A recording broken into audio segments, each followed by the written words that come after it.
32 নম্বরের ব্যাপারে আমরা কিন্তু তিনটা স্টেটমেন্ট দিয়েছি। আপনার যে পারসেপশন, আপনি যে আইন শৃঙ্খলা খারাপ, এটা আপনি তো গত বছরের তুলনা করে করবেন। আপনি গত বছরে কত মার্ডার হয়েছে আর এখন কি হচ্ছে, আমরা কেন সেটার সাথে কম্পেয়ার করব? না আমরা নতুন কিছু তো আপনি একটা ভালো কি মন্দ এটা বিচারটা কিভাবে হয়, কম্পেয়ার তো করতে হয়। আমরা এখন ভালো আছি না খারাপ আছি এটা তো আপনি কম্পেয়ার করবেন। আমি গত বছর কি ছিলাম সেটা দিয়ে, আপনি গত বছর যা ইনকাম ছিল তার থেকে যদি 20,000 টাকা বাড়ে তা আপনি তো বলবেন যে আমার 20,000 টাকা বেড়েছে।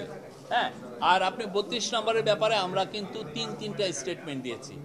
এ বিষয়ে প্রফেসর ইউনূস জানিয়েছেন, সবাইকে শান্ত হওয়ার কথা বলেছেন, এবং আপনি দেখেছেন যে আমরা মনে করি যে অলরেডি জনগণ শান্ত হয়েছেন এবং আমরা এই বিষয়ে কাজ করছি। সাভারের ইস্যুতে গতকাল যেটা ঘটেছে সেই বিষয়ে আইন শৃঙ্খলা বাহিনী কাজ করছে।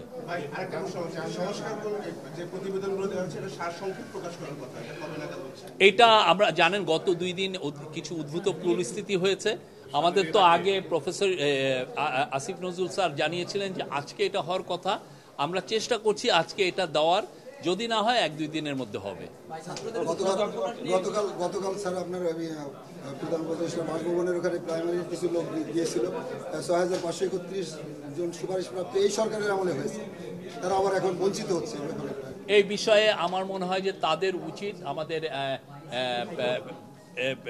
আইনের আশ্রয় নেওয়া বা তারা আমাদের এডুকেশন অ্যাডভাইজারের সাথেও কথা বলতে পারেন।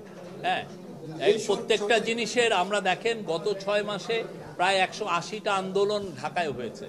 আমরা চেষ্টা করেছি আন্দোলনগুলো, প্রত্যেকটা আন্দোলন শান্তিপূর্ণভাবে সমাধান করতে। হ্যাঁ, মানুষের যে এক্সপেকটেশন, মানুষ আসলে পুলিশ যে একজনকে একটা লাঠিচার্জ করুক এটাও দেখতে চায় না। আমরা সেটার দিকে মূল্য দিয়েছি, সেটাকে আমরা ভ্যালু করি, এবং আমরা চাই যে পুলিশ তার রায়ট ম্যানেজমেন্ট একটু চেঞ্জ করুক, এমন জনবান্ধব হোক।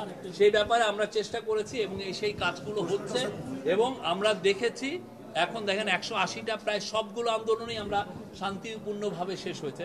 এতে কিছু জনদুর্ভোগ হয়েছে, ট্রাফিক ব্যবস্থায় বিশৃঙ্খল হয়েছে কিছুটা, কিন্তু আমরা বলবো যে দেখেন আগে ব্রুটালি যেটা হতো, রাবার বুলেট মারা হতো, গুলি করা হতো, টিয়ার গ্যাস মারা হতো, এগুলো কিছুই করা হয়নি।